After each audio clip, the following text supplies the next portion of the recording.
سيئات أعمالنا من يهده الله فلا مضل له ومن يضلله فلا هادي له ونشهد أن لا إله إلا الله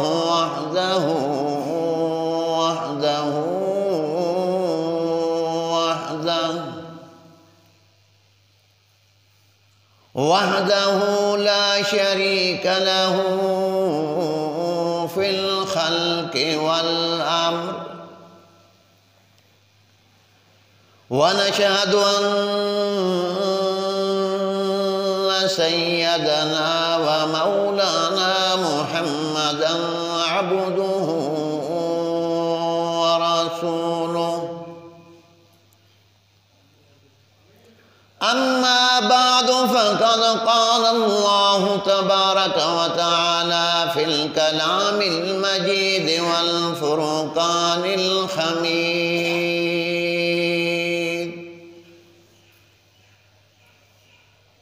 أعوذ بالله السميع العليم من الشيطان الرجيم بسم الله الرحمن الرحيم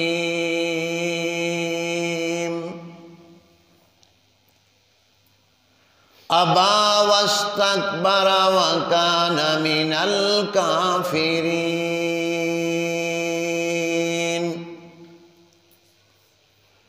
آمنت بالله صدق الله مولانا العظيم وبلغنا رسوله النبي الكريم ونحن على ذلك لمن الشاهدين والشاكرين والحمد لله رب العالمين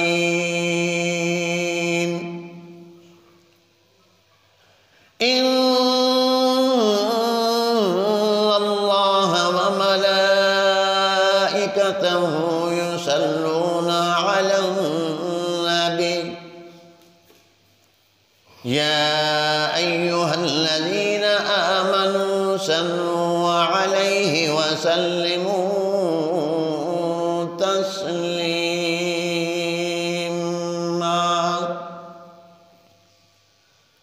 اللهم صل على محمد وعلى آل محمد كما صليت على إبراهيم وعلى آل إبراهيم إنك حميد مجيد اللهم بارك على محمد وعلى آل محمد كما باركت على إبراهيم وعلى آل إبراهيم إنك حميد مجيد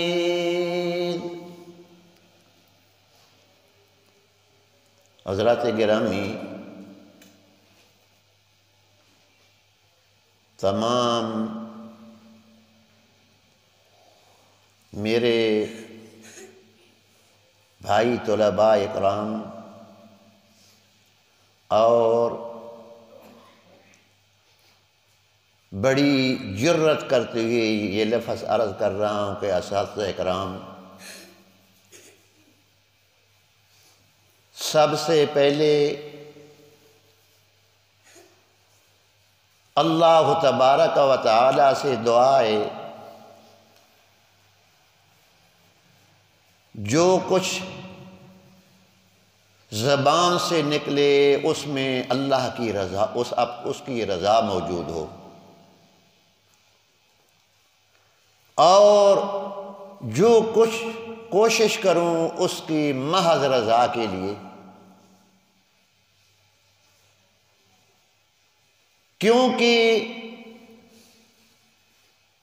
اس کی رضا کے بغیر نہ علم کسی کام کا، نہ عمل کسی کام کا، نہ اور چیز کسی کام کی۔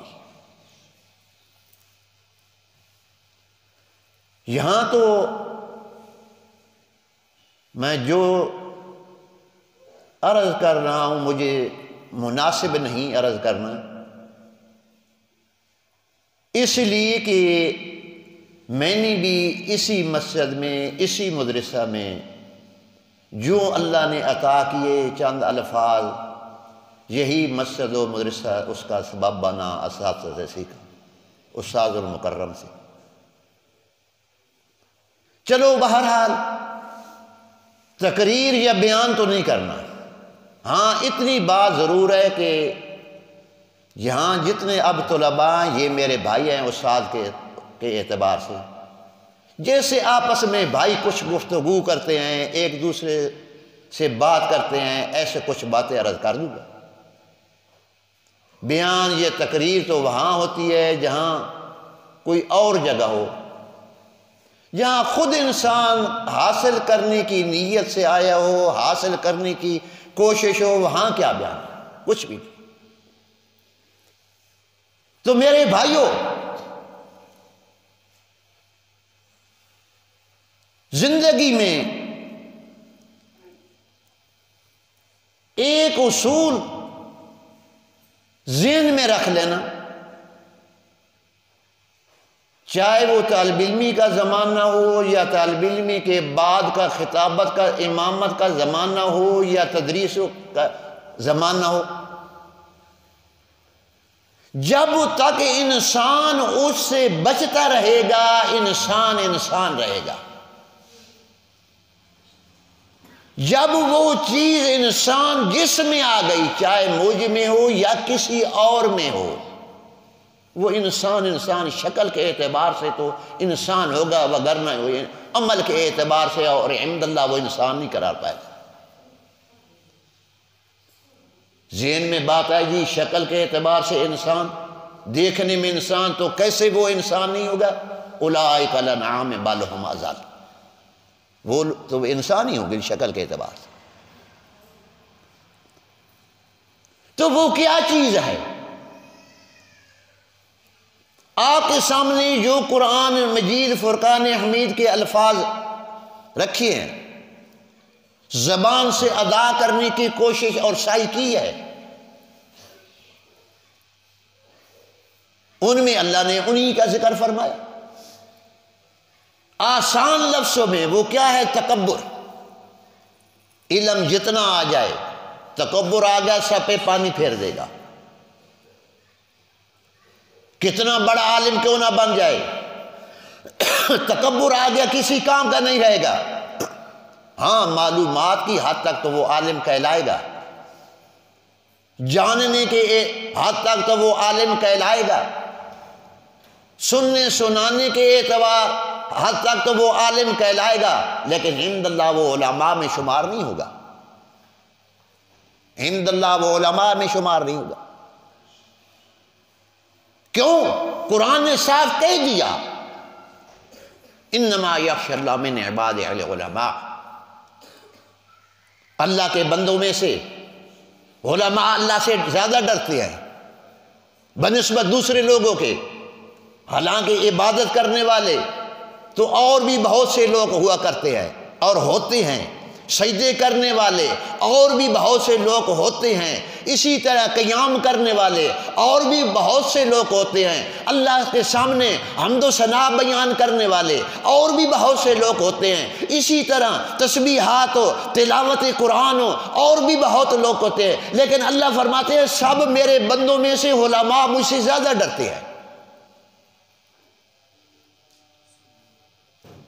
لیکن علماء، عالم اس کو صرف نہیں کہا جاتا ہے جو چند لفظ پڑھا لے، عالم اس کو نہیں کہا جاتا جو بخاری کی عبارت پڑھ لے، عالم اس کو نہیں کہا جاتا جسے مسلم پڑھانا آتی ہو، عالم اس کو نہیں کہا جاتا جسے فقہ پڑھانا آتی ہو، عالم اس کو نہیں کہا جاتا جسے نحو پڑھانا آتی ہو، عالم اس کو نہیں کہا جاتا جسے علمی میراث آتا ہو، علمی میراث، کئی پٹواری بڑے ماہر ہوتے ہیں میراث میں، کیا ہم ان کو عالم مان لیں؟ وہ علماء میں شامل ہو جائے گے۔ کئی تحصیلدار بڑے بڑے ماہر قسم کے دیکھے جو انگلیوں پہ میراث کا حساب ایسے بناتے ہیں، نکالتے ہیں، مسائل حل کرتے ہیں، قلم سے نہیں کرتے، کاغذ پہ نہیں، انگلیوں پہ کرتے دیکھا ہے، آنکھوں سے دیکھا ہے، اتنا فلاں کو ملے گا، اتنا فلاں کو ملے گا، اتنا فلاں کو ملے گا، لیکن وہ عالم نہیں ہے، وہ علماء میں شامل نہیں ہوں گے۔ تو بہرحال عرض کر رہا تھا کہ تکبر ایک ایسی بیماری ہے جو یہاں آ جائے، علم ہو تو اسے تباہ کر دیتی ہے، اگر سجدے پاس ہو تو وہ تباہ ہو جاتے ہیں۔ دیکھیے نا شیطان نے کتنی عبادتیں کی ہیں، شیطان نے کتنی عبادتیں کی ہیں۔ اللہ نے حکم دیا آدم کو سجدہ کرو،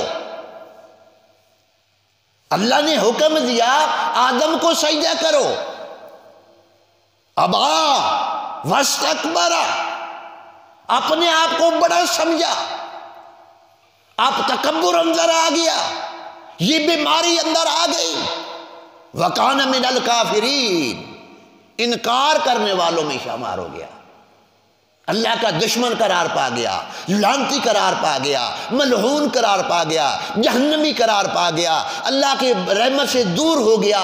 کیوں؟ واستکبر، تکبر کیا۔ برادران محترم،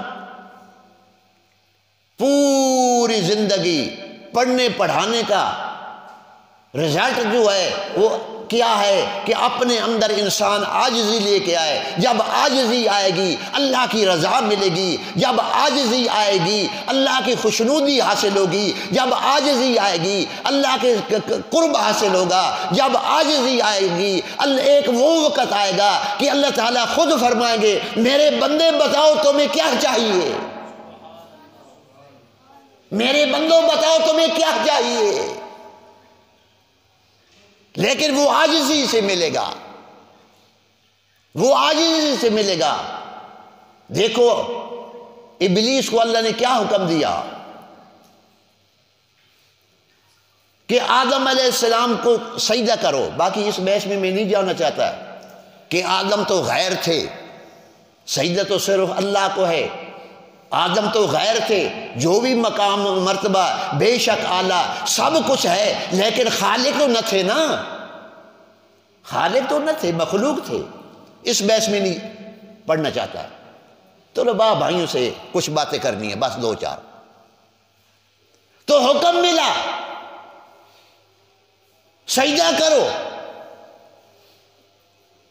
تمام فرشتے سجدے میں چلے گئے اللہ ابلیس، ایک شیطان نے سجدہ نہ کیا۔ وجہ کیا تھی؟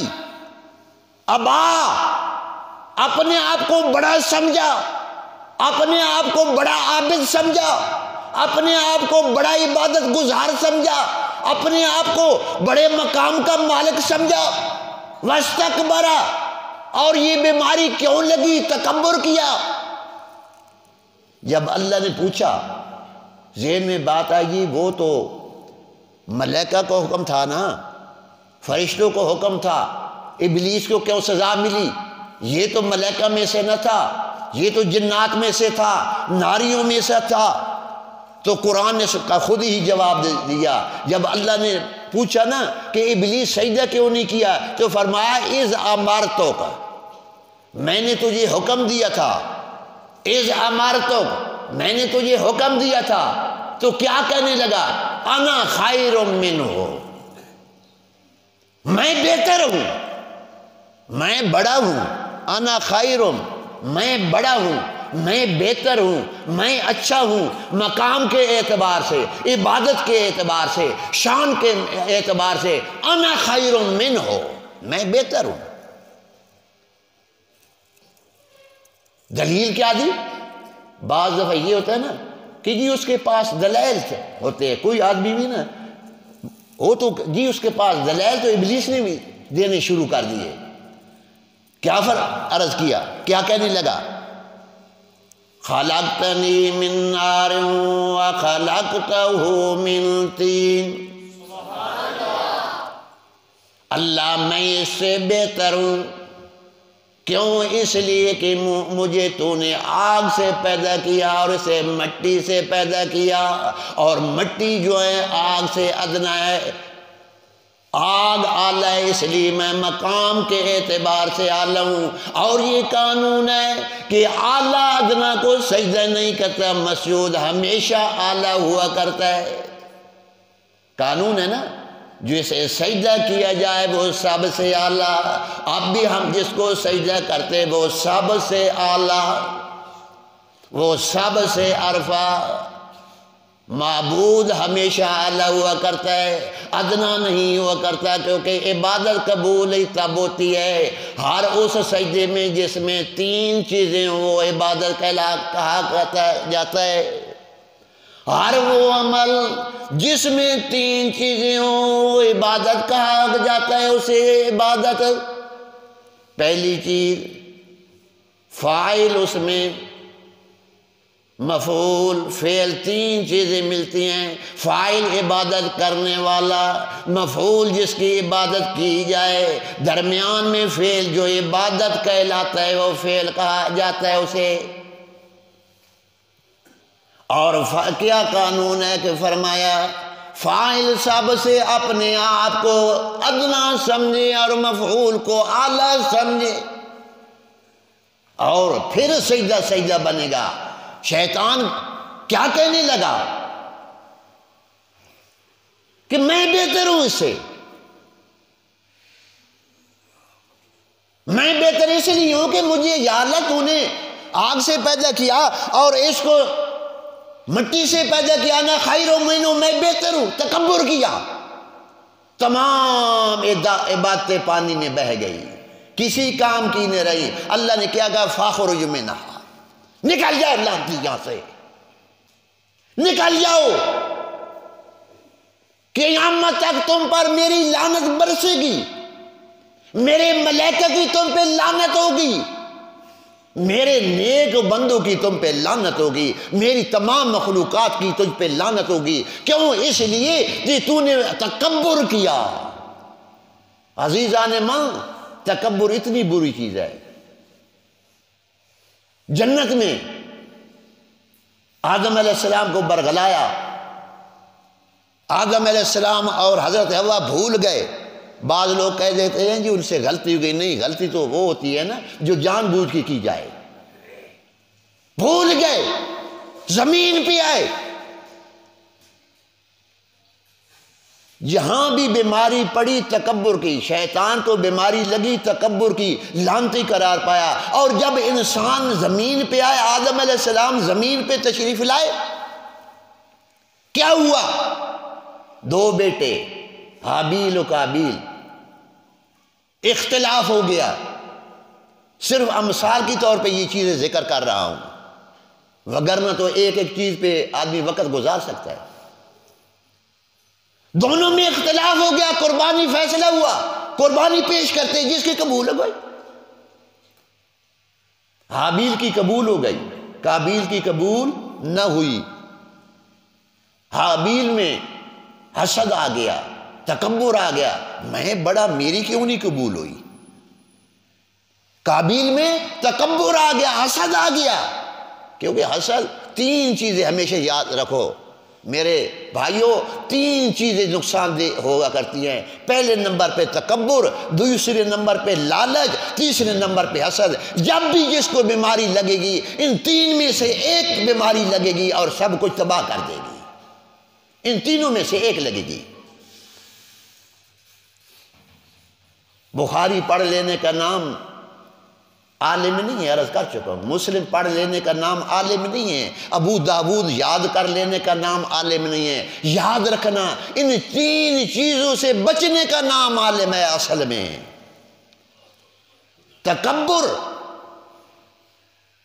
لالچ، حسد۔ اور یاد رکھنا، بعض دفعہ ذہن میں آئی لالچ تو انسان میں ہوا کرتا ہے نا، کبھی کبھی تھوڑا سا تو ہونا چاہیے نا۔ لالچ کے بغیر انسان کھائے کہاں سے؟ ایک واقعہ ہے مولانا قاسم نانوتوی رحمہ اللہ تعالی، ان کے پاس ایک آدمی آیا، کوئی شاگرد ہوگا تعلق واسطے والا، کچھ پیش کیا، اس دور کی جو کرنسی تھی وہ کچھ پیش کی، چھوٹی سی گتھلی بنی ہوئی تھی، اس میں حضرت نے فرمایا بھائی مجھے ضرورت نہیں، جاؤ کسی مستحق کو دے دو، مجھے ضرورت نہیں، میرا کام چل رہا ہے، میرا کام چل رہا ہے۔ اور آج میں اور آپ لوگوں میں عالم کہلواتے ہیں، حقیقتاً شرم آتی ہے، ہم عالم کہلانے کے حقدار نہیں ہیں۔ عالم تو وہ لوگ گزر گئے۔ درمیان میں ایک چیز یاد آ گئی، مولانا حسین احمد مدنی رحمہ اللہ تعالی مدینہ المنورہ میں جب حدیث کا اللہ نے موقع عطا کیا، طلباء کو حدیث پڑھایا کرتے تھے، اور جب طلباء کو چھٹی ہوا کرتی تھی تو وہ کہیں اٹھ کر چلے جاتے تھے، طلباء کے ساتھ کھانا نہیں کھاتے تھے۔ بعض طلباء بھائی بھی ہمارے بڑے عجیب ہوتے ہیں، جستجو میں پڑ جاتے ہیں، پیچھے پڑ جاتے ہیں۔ ان میں سے کوئی طالب علم پیچھے پڑ گیا کہ استاد ہمارا اتنا اچھا کھانا ہوتا ہے، ہمارے ساتھ نہیں کھاتے، شاید استاد ہم سے کہیں زیادہ اچھا کھانا کھاتے ہیں، پیچھے پڑ گیا۔ کیا دیکھتے ہیں؟ مدینہ المنورہ کی گلیوں میں سے خربوزے کا چھلکا اٹھا جمع کر رہے ہیں، دیکھتا رہا، پیچھے پیچھے پھرتا رہا، لا کر اسے صاف کیا، دھویا، اور وہ تناول فرمانا شروع کر دیے۔ سامنے آ کر عرض کرنے لگا، استاد محترم ہمارے پاس کتنا اچھا کھانا ہوتا ہے، ہمارے پاس سب چیزیں ہوتی ہیں، اور آپ یہ تناول فرما رہے ہیں۔ فرمایا بیٹا اس مدینے کی دھرتی پہ آپ صلی اللہ علیہ وسلم کے قدم مبارک لگی ہوئی ہیں، اور جو مزہ مجھے اس میں آ رہا تمہارے کھانے میں وہ مجھے مزہ نہیں آتا۔ وہ علماء ان کو عاجزی نے اس مقام پہ پہنچایا۔ بخاری تو ہم بھی پڑھتے ہیں، آپ ہی پڑھتے ہیں، مسلم تو آپ ہی پڑھتے ہیں، ابو داؤد تو آپ ہی پڑھتے ہیں، سیاستہ کی کتابیں تو آپ ہی پڑھتے ہیں اور ہم بھی پڑھتے ہیں، اسی طرح ہدایہ شرع وقایہ وغیرہ میں اور آپ بھی پڑھتے ہیں، اس میں میراث وغیرہ بھی پڑھتے ہیں، سب کچھ کرتے ہیں۔ آیا ان میں کیا زیادہ تھا؟ ان کے کھانے اچھے تھے، کھانے میں دعوے سے کہتا ہوں آج جو مدارس کا اللہ نے نظام ہم کو عطا کیا، ہمارے دور میں یہ اس دور میں نہیں تھا۔ پانی سے کھانا کھانا پڑتا تھا، مرچوں سے کھانا کھانا پڑتا تھا۔ آج تو بہترین جناب کھانے ہیں، لیکن وہ نورانیت نہیں، وہ علم نہیں، وہ علم نہیں۔ مولانا انور شاہ کشمیری رحمہ اللہ تعالیٰ کے متعلق آتا ہے کہ جو چیز ایک دفعہ پڑھ لیتے تھے غور سے، وہ 25 سال تک ان کو یاد رہا کرتی تھی۔ آج ہم یہاں مطالعہ کرتے، دوسرے دن یاد نہیں ہوتا۔ تو بہرحال عرض کر رہا تھا کہ مولانا قاسم نانوتوی رحمہ اللہ تعالی نے جس وقت باہر گئے وہ گتھلی اسے واپس کر دی تھی، چاہے وہ جاننے والا تھا یا نہیں جاننے والا تھا۔ باہر گئے تو وہ جوتیوں میں پڑی ہے، وہ جوتی میں رکھ کر چلا گیا۔ طلباء کو بلایا، شاگردوں کو بلایا، کہا بیٹا دیکھ لو حدیث میں آتا ہے یہ دنیا کے پیچھے نہیں کرو، اس کا پیچھا کرو گے یہ تمہارے ہاتھ نہیں آئے گی، اس کا پیچھا نہیں کرو گے تمہارے قدموں میں آئے گی، دیکھو جوتیوں میں پڑی ہے، دیکھو جوتیوں میں پڑی ہے۔ تو عرض کر رہا تھا کہ حابیل اور قابیل نے جب قربانی کی، حابیل کی قبول ہو گئی، قابیل کی قبول نہ ہوئی۔ میرے اللہ کو تو تقوی چاہیے، اللہ کو تو پرہیزگاری چاہیے، اللہ کو سجدوں کی ضرورت نہیں ہے، قیام کی ضرورت نہیں ہے، میرے اللہ کو حمد و ثنا کی ضرورت نہیں ہے، میرے اللہ کو تسبیحات کی ضرورت نہیں ہے، تلاوت قرآن کی ضرورت نہیں ہے۔ اللہ کو کیا چاہیے؟ ان چیزوں میں جب تقوی ہوگا، اللہ کا ڈر ہوگا، عاجزی ہوگی، پھر ان کا وزن ہوگا، وگرنہ کسی کام کی نہیں ہوگی، وگرنہ کسی کام کی نہیں ہوگی۔ کیونکہ اللہ تو جانتے تھے انما یتقبل اللہ من المتقین، اللہ تو قبول اس کی کرتے ہیں جس کے اندر تقوی موجود ہو۔ اگر عبادت پہ جائیں تو شیطان نے کتنی عبادت کی ہوگی، کتنے سجدے کیے ہوں گے، کتنے قیام کیے ہوں گے، کتنے رکوع کیے ہوں گے، سب کچھ کتنا کچھ کیا ہوگا، لیکن ایک ہی انکار کیا، تکبر آ گیا، دل کے اندر غرور آ گیا، بڑھائی آ گئی، انا آ گیا، میں آ گئی، بس۔ بلکہ ایک واقعہ ہے، کیونکہ میں نے پہلے کر دیا کہ تقریر نہیں کرنی، بھائیوں سے باتیں کرنی ہے بس، کیونکہ میں نے بھی یہاں پڑھا ہے، ہم سب استاد کے اعتبار سے بھائی ہیں، جتنے طلباء کرام ہیں استاد کے اعتبار سے بھائی ہیں۔ تو بہرحال اور یہاں آیا کیوں حکم، استاد کا جو بھی حکم ہے انسان کر سکے یا نہ کر سکے وہ کرے۔ ایک واقعہ آتا ہے بادشاہ محمود غزنوی کا۔ ایک دفعہ اپنے قومی خزانے سے بہت بڑا قیمتی ہیرا منگوایا، اور وزراء کو ایک ایک کر کے حکم دیا اس کو توڑو، جو بھی قریب جائے کہے حضرت اتنا قیمتی ہیرا میں کیوں توڑوں، میں نہیں توڑتا۔ سب کو بلایا، سب نے انکار کر دیا، ایک ایک کر کے بلایا، جس کو بھی بلایا وہ کہے حضرت اتنا قومی خزانے کا نقصان ہو جائے گا، اس کو میں کیوں توڑی، میں نہیں توڑتا، کسی اور کو حکم دو۔ خاموش، بادشاہ خاموش۔ ایاز کو بلایا جو اس کا بڑا قریبی وزیر تھا، اس کو کہا اس کو توڑو، اس نے مٹ نہ لگا، توڑ دیا۔ سب کہنے لگے ایاز بے وقوف، اتنا قومی خزانے کا نقصان کر دیا، اتنا پیسہ یہ بک جاتا، عوام کا نقصان کر دیا، قومی خزانے کا نقصان کر دیا۔ لیکن جواب میں ایاز نے کیا کہا، اس نے کہا او وزیرو سن لو، ہیرا بے شک قیمتی ہے، میں مانتا ہوں کہ قیمتی تھا، لیکن میرے نزدیک بادشاہ کا حکم اس سے کہیں زیادہ قیمتی تھا، میرے نزدیک بادشاہ کا حکم کہیں زیادہ قیمتی تھا، اس لیے میں نے ہیرے کی قیمت کو نہ دیکھا، مجھے بادشاہ نے حکم دیا اس کو توڑو، لہذا میں نے توڑ دیا، میں نے توڑ دیا۔ تو عرض کر رہا تھا کہ جس وقت حابیل کی قربانی قبول ہو گئی، قابیل کی مسترد ہو گئی، قابیل کے اندر حسد آ گیا، بڑا پن آ گیا کہ میں تو بڑا تھا، میری قبول ہونی چاہیے تھی، اس نے پروگرام بنا لیا کہ اب حابیل کو نہیں چھوڑوں گا، قتل کروں گا۔ لیکن دیکھو نتیجہ کیا نکلا، بھائی کہہ رہا ہے اگر تو مجھے قتل کرے بھی تو میں آگے اپنا ہاتھ نہیں بڑھاؤں گا، تاکہ میں چاہتا ہوں کہ میرا گناہ بھی اور تیرا گناہ، اپنے گناہ بھی تو ہی سزا بھگتے۔ جو مجھے قتل کرے گا نا، یہ جو میرا گناہ ہے، جو میں مقتول بنوں گا، تو قاتل بنے گا، یہ بھی گناہ، اور جو تیرے گناہ ہیں تو نے خود کیے ہیں، یہ سب تو ہی سزا بھگتے۔ جب قتل کر دیا تو دیکھو اتنا بھی اب نہیں پتہ چل رہا کہ بھائی کی لاش کو کدھر کروں، اس کو کیا کروں، کسی صحرا میں جا کے ڈال دوں، کسی جنگل میں اس کو جا کے ڈال دوں، کہ اس کو چھپاؤں کیسے۔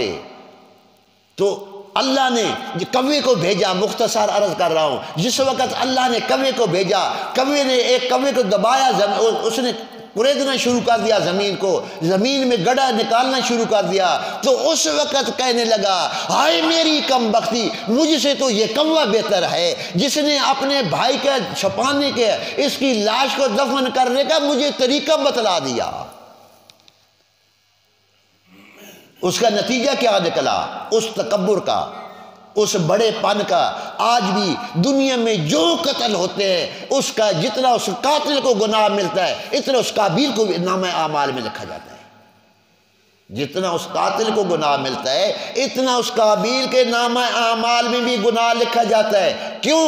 اس لیے نبی کریم صلی اللہ تعالی وسلم نے فرمایا کہ جس آدمی نے اچھا کام شروع کیا، جب تک لوگ اس پہ عمل کرتے رہیں گے، اس میں جناب اس کے نامہ اعمال میں وہ نیکیاں جاتی رہیں گی، اس کے اکاؤنٹ بیلنس بڑھتا رہے گا، اور جو برا کام شروع کرے گا جب تک وہ گناہ ہوتا رہے گا، جب تک وہ برائی ہوتی رہے گی، جب تک وہ غلط کام ہوتا رہے گا، اس وقت تک اس کے نامہ اعمال میں اس کا بیلنس گناہوں کے اعتبار سے بڑھتا رہے گا، اس کی گناہ میں نامہ اعمال میں برائیاں بڑھتی رہے گی، بڑھتی رہے گی۔ تکبر، کیوں؟ تکبر کے بارے میں تو صاف فرمایا نا، تکبر عزازیل راہ خوار کر دو، بزندان لعنت و گرفتار کر دو۔ تکبر عزازیل راہ خوار کر دو، بزندان لعنت گرفتار کر۔ عزازیل شیطان کا ایک ناموں میں سے نام ہے، اس نے تکبر کیا۔ باقی ایک چیز یاد رکھنا، آدمی بعض دفعہ یہ ذہن میں شیطان ڈال دیتا ہے، وہ جی ابھی تو جوانی ہے نا، ابھی تو جوانی ہے، جب بوڑھے ہوں گے خود بخود عاجزی آ جائے گی، اور خود بخود کمزوری آ جائے گی، اور کمر ایسے ہو جائے گی، اس وقت عاجزی ہے۔ لیکن یاد رکھنا، نہیں، عاجزی وہ تو عاجزی نہیں ہے، وہ تو بڑھاپا ہے۔ اگر بڑھاپے کی وجہ سے آدمی کبڈی نہ کھیل سکے تو کہے میں جو بڑا جوان ہوں، میں کبڈی نہیں کھیلتا۔ اس کی تو یہی مثال ہے نا کہ ایک معذور آدمی کہے میں نے سلمہ کبھی نہیں دیکھا، جو آنکھوں سے بالکل معذور ہو نا، کہے کہ میں نے سلمہ کبھی نہیں دیکھا، میں نے جناب فلم کبھی نہیں دیکھی، میں نے ڈرامہ کبھی نہیں دیکھا۔ ارے تیرا کیا کمال ہے، تو دیکھ ہی نہیں سکتا؟ کمال تو اس کا ہے آنکھیں اللہ نے صحیح سلامت دی ہو، دماغ اللہ نے صحیح سلامت دیا ہو، سب کچھ وسائل موجود ہو، وقت موجود ہو، لیکن اس کے باوجود نہ دیکھے۔ اس وقت تو بیٹا بھی کہتا ہے بابا رات کو کھانسی کرتے ہو، جاؤ مسجد میں ادھر نوافل پڑھنا، ادھر سب چھوٹے بچوں کو جگا دیتے ہو، انہیں سونے نہیں دیتے، ہماری نیند خراب کرتے ہو۔ اور وہ وقت سب پہ آئے گا جن کو اللہ کو زندگی عطا کرے گی لمبی۔ کیوں؟ بڑھاپے میں تو وقت پیری گرگ و ظالم میں شود پرہیزگار، بھیڑیے بھی کیا کر لیتا ہے، لیکن اللہ کی قدرت یہ نہیں کہ آدمی بالکل مایوس ہو جائے، کیونکہ اللہ تبارک و تعالیٰ کی مہربانیاں ہر وقت ساتھ رہتی ہیں، ہر وقت ساتھ رہتی ہے۔ جو بڑھاپے میں ہو وہ بھی توبہ کر لے، تکبر چھوڑ دے، جو ذہن میں اس کی نیت میں۔ کیوں؟ امام غزالی رحمہ اللہ تعالیٰ نے بڑی عجیب بات لکھی کیمیاء سعادت میں۔ وہ لکھتے ہیں کہ جب بوڑھا آدمی اللہ کی بارگاہ میں آ کے رونا شروع کر دیتا ہے، یا اللہ پوری زندگی بڑے گناہ کیے، یا اللہ بدکاریاں کی معاف کر دے، یا اللہ حرام کھا لیا معاف کر دے، یا اللہ مزدوری میں حرام ملایا، بچوں کی خوراک میں حرام ملایا، یا اللہ غیبتیں کی تیرے دربار میں آ گیا ہوں، یا اللہ معاف کر دے۔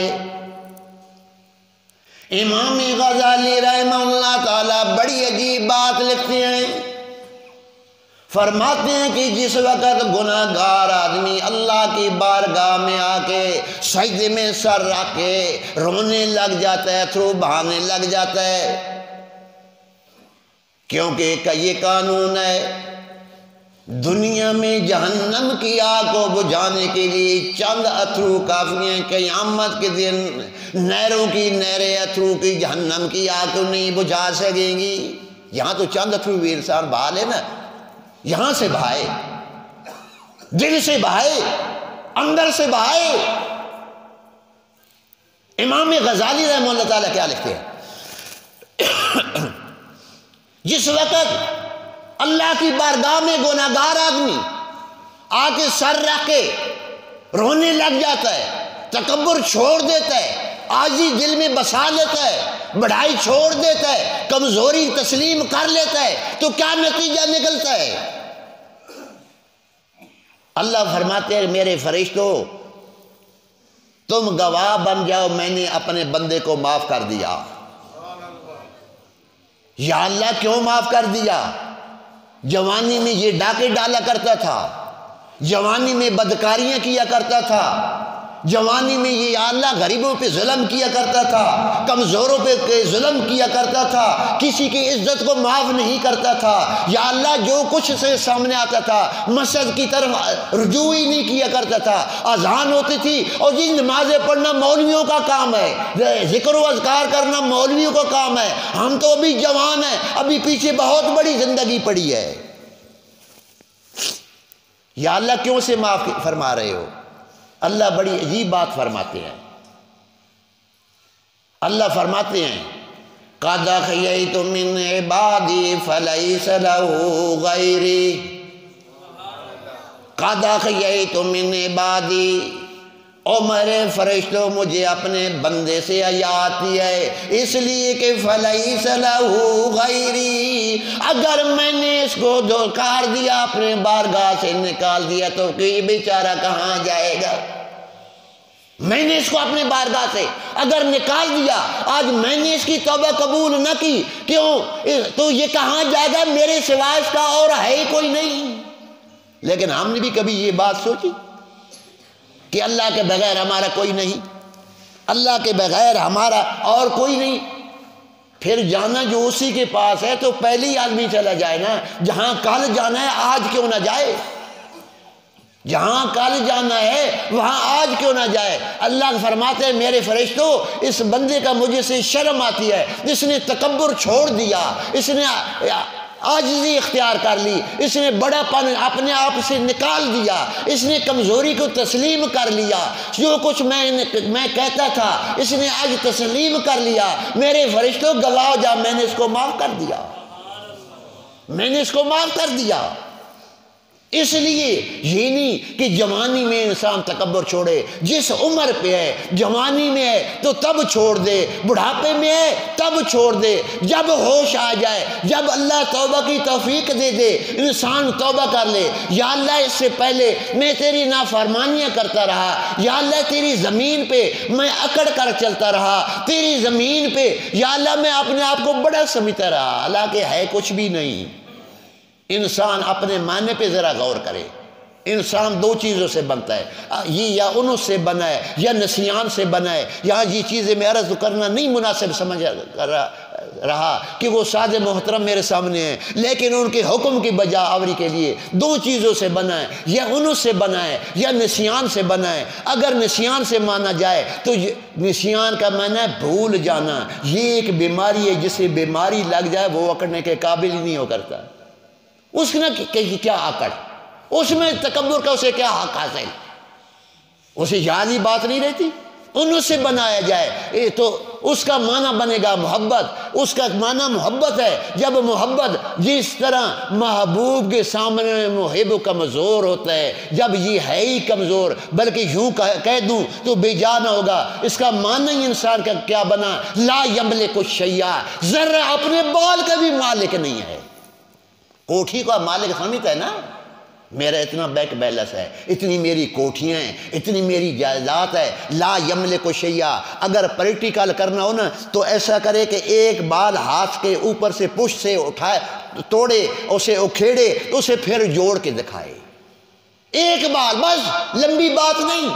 کوٹھیوں کا مالک سمجھنے والے ایک بال جوڑ کے دکھا، کوٹھی کو بلڈنگوں کا مالک سمجھنے والے ایک ٹوٹا ہوا بال ذرا ملا کے اسے زندہ کر کے دکھا، اسے جوڑ کے دکھا۔ لا یملک الشیء، انسان کا معنی ہی یہ ہے، لا یملک الشیء، کسی چیز کا مالک نہیں۔ آج ہم بہت کچھ کرتے ہیں، جناب اتنے ہم مالک ہیں، ہمارا بینک بیلنس اتنا ہے، میرے پاس اتنے پیسے، میرے پاس اتنے مکان، میری اتنی دکانیں، میری اتنی جائیداد، میری اتنی اولاد بیٹے، میری اتنی بیٹیاں، اتنے میرے پوتے، میری اتنی پوتیاں، جناب میرا اتنا کنبہ قبیلہ، مجھے دنیا میں کوئی کیا کہہ سکتا ہے؟ میرا فلاں ایم این اے جناب دوست ہے، فلاں ایم پی دوست ہے، ایم پی کے ساتھ جب خود بن جائے تو جیلوں میں ترستے ہیں کھانے کو۔